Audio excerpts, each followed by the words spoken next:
I got away with working from home when I shouldn't have been. I started working for a company during the pandemic and everyone was working from home. That is until the return to office emails started circulating saying that attendance would be tracked and refusal to come in would result in disciplinary dismissal. The company has tried to implement other draconian policies in the past that people just refused to do, and these diktats pretty much always went away in the end. So I tried my luck and I just continued working from home. I found out that other colleagues were getting constant reminders and threatening emails if they didn't turn up for their allocated days, but I received nothing. A fairly large number refused to come in and were either let go or found new jobs before they were let go. The company is still losing many people and it seems like soon they're only going to be left with graduates and top-level managers. I didn't understand why I was being left alone until I was on a call with one of the managers and the conversation of losing lots of staff came up. He said they weren't smart like you and didn't ask for a work-from-home contract and they started. The only thing is that I never had a work-from-home contract and I never told anyone I did. Technically I didn't outright lie, but he had somehow gotten the impression that I had a work-from-home contract and I just didn't correct him. At that moment I realized why I had not met the same fate as other colleagues. I'm leaving the company now anyway because I found a better job with full-time work from home written into my contract, better pay and benefits. It's been just under a year since they started trying to force attendance and it seems like I've managed to get away with it. If I stayed at the company I'm sure I would eventually get found out by someone who bothered to actually investigate, but I guess I've never raised any red flags because my work has always been good quality, completed on time, and I've never caused a ruckus. I'll be glad to start my new job and not have the fear of being found out in the back of my mind. I do wonder whether there's anyone else in my current company that has had the same thing happen to them.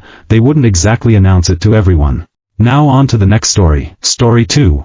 I have been lying throughout my whole life, but I can't seem to quit my ways. I am 17, have been lying ever since I've been born. I lied so I wouldn't get into trouble with moderate success. Due to my ethnicity I've been excluded and discriminated against by my peers up until high school. My habit of lying to get out of trouble spread to also be a way to socialize and to get friends, since I'm otherwise very socially inept. In truth I've done nothing with my life except wasted away behind the computer screen because there was nothing else for me to do. That turned into a way for me to cope with my errors. All social circles I've been a part of I have consistently been lying to in order to put me in the better position. I'm currently in 2 social circles, one is from college and the other is an online social circle. About 4-ish months ago I first spoke to this person that I genuinely cared for in my online circle. They're an amazingly kind-hearted person and I have nothing but respect and compassion for them due to their behavior even though the circumstances they live in are pretty bad. We chatted and I decided to keep them company for a while since even though they're a part of the same social circle I am, they're also struggling to feel connected with anyone. So over the months I lie about myself and suddenly I start feeling guilty. I made myself up to be this wonderful person and I feel awful for doing so. To cope with that I have actually begun taking the steps to be more like how I describe myself. I began eating normally again. I am taking better care of myself than ever. Before I couldn't have been bothered to help out anyone that needs it when I spot them, but now I actively go out of my way to do so. With that being said, my guilt isn't going away. I still feel like an awful person for having lied about myself and made a false image about myself for people that I actually care about now. But I'm in a position where if I were to come out and tell the truth I'd definitely lose everything I have now, and it's precisely because I did find my people that I found the motivation to do anything. I know that there's almost always a way to be forgiven for your mistakes, but I still don't forgive myself. The things I lied about are irredeemable and things have gotten so badly that I start believing my own lies. As an example, I genuinely get upset when people makes jokes about stuff I previously lied about being sensitive over. I'm losing my sense of self because I genuinely never had anything remarkable about myself and now I so desperately want to be the image I made others believe to be me. I don't fucking know what to do at this point. I know continuing to lie about myself in order to save my friendships is the selfish thing to do. My friend is still dependent on me and my social circle is the reason I'm finally beginning to somewhat improve on myself too.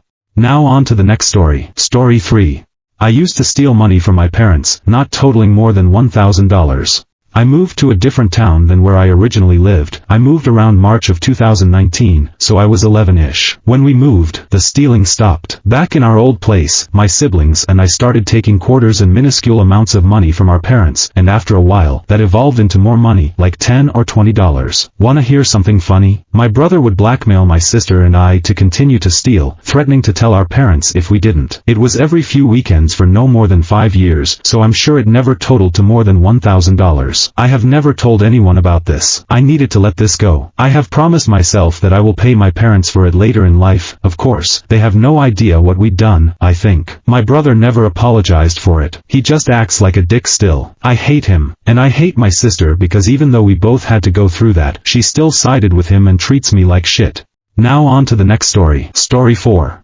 I gave a girl an asthma attack and have told no one. This one is definitely more light-hearted confession than some of the other posts I've seen. This may sound like a joke post, but I promise it's not. But back in year 9 secondary school, UK, so 8th grade for Americans, I sat next to this girl in science. Let's call her AG, asthmatic girl. She had severe asthma, like super bad. She had been picked up from school in an ambulance because of it kind of bad. It got set off by any kind of smell or temperature of air. One time we were sitting in science and I suddenly really needed to fart. I completely forgot she was asthmatic and I farted. You couldn't hear it, but it must have smelt because in like 30 seconds she was coughing and had to stand outside the classroom with her inhaler. I consider this story my personal ticket to hell. Now on to the next story. Story 5.